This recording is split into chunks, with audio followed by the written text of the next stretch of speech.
vous parlez du côté fusionnel qu'on peut avoir, enfin le relationnel qu'on a avec la mère et qu'on a avec le père. Et vous dites une relation tendue pour le coup, donc à l'opposé du côté fusionnel, Oui. avec la mère, augmente le risque de maladies graves Oui, c'est vrai. chez l'adulte. C'est vrai. Ça aussi, c'est prouvé ? Oui, c'est prouvé et on voit bien que la relation à la mère, c'est totalement fondamental.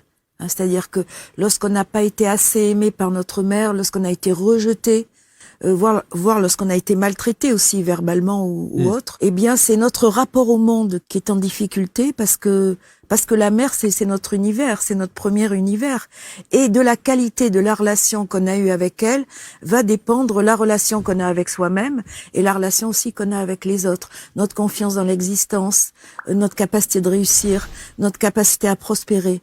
Tout ça, ça vient de la relation avec notre mère au départ. Et tout ça génère éventuellement, s'il y a un déséquilibre, où on n'est pas suffisamment aligné justement avec cette relation à la mère, engendre ces fameuses maladies ?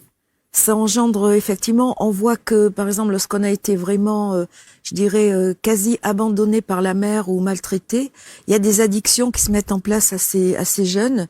L'addiction au risque, l'addiction à l'alcool et même à la drogue, très très tôt. C'est-à-dire que moins on a eu d'amour, moins on a eu d'attention, moins on a eu de réconfort de la part de la mère, plus on est à risque corporellement, puisque justement on n'a pas cette base solide pour après avoir suffisamment confiance.